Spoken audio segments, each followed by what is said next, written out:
Alright guys, let's see what we got. So the first thing is we got a set of tires. This is the brand that I got from Amazon. Not a whole lot of information on here. I'll have a link down below to the ones that I actually bought. But there's multiple resellers on there that have pretty much identical tires. And basically they're Proline Hyrax kind of knockoff. The only downside I see to them is this wonderful Super Swamper, which that is not a Super Swamper. And then the Rocks tire description on the side. But we're not going for scale points or anything. Just looking for a better grippy tire than what came on the Redcat Gen8. Better tire and wheel package. These tires are nice. They're a nice scale tire. They're, come on, focus. They're actual Super Swamper. There we go. Actual Super Swamper. It's got the IROC logo on there. Nice tread. The wheels, just cheap plastic. Cheap bead locks. They are true bead locks, so that's nice. The tire foams that come in these things are horrible. So another reason to upgrade. The tire foams that come in these are somewhat firm, but they are way squishier than that memory foam that comes in the stock tires. And for the tires to go on, we got some imitation Vanquish bead locks. Again, not a whole lot of information on these. I'll put a link in the description of these as well. Let's take a look at these. I haven't even opened these up yet. Alright, so we get some screws. Look like the outer screws and a little nut driver adapter. So, focus. These outer screws here hold the bead lock ring on. Please do not take all those tiny little screws out when you go to put these bead locks on. What you'll do is you'll actually take these 5 out from the inside, separate this, the ring will come off, then you can slide the tire on with the ring inside the tire, and then put this clamping ring, the whole back side of the rim basically acts as the clamp. You just have to make sure you work your way around both sides as you're tightening them up. Tighten them up evenly.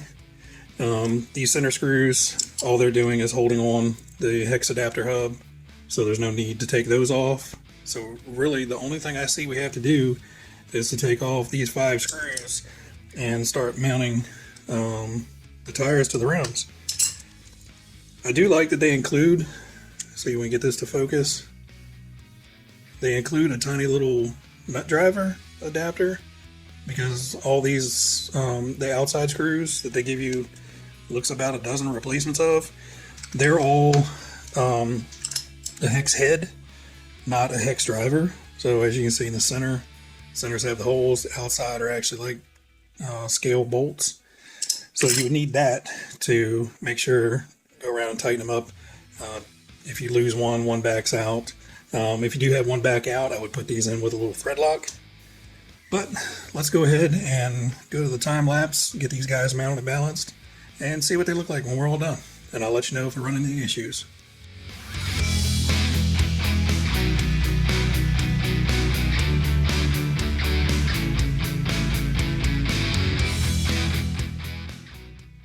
Alright guys, we're back. That only took maybe 15-20 minutes tops to put those together. Now, I probably will be taking them completely back apart. I want to thread lock everything. I just wanted to get them put on here, see how it looked, just to verify that they fit, to clear the portals.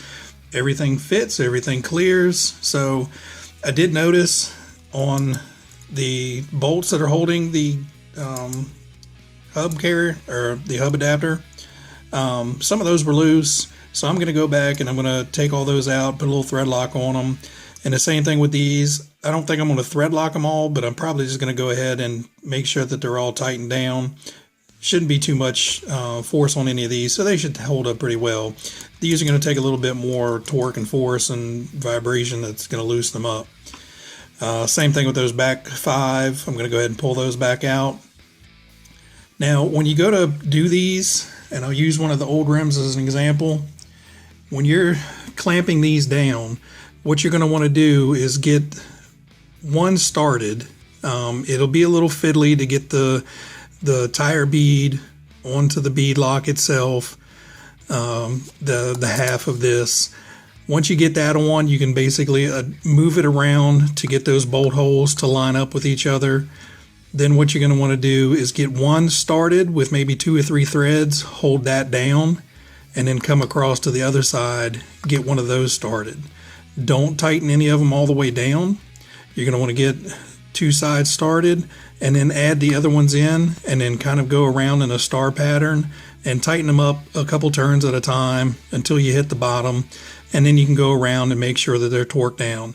Now remember, these aren't car studs. Please don't tighten them down too much. There's not a lot of threads to these little screws, and there's not a whole lot of threads inside of the little aluminum rims. So you got to be careful just to make sure you don't go bearing down on it like you're trying to tighten the wheel nuts on your car. So I hope you liked the quick little video. I think overall it really enhanced the look of the truck. I like the orange wheels with the orange truck. So I'll be looking forward to getting this one out on the trail and seeing how they do. And the stock tires, I like the stock tires. I may find another set of rims to put those on, or they just may be my mud tires to go bashing around so I don't have to clean up all the little nooks and crannies at all those wheels. Anyway guys, thanks for watching. Have a good one.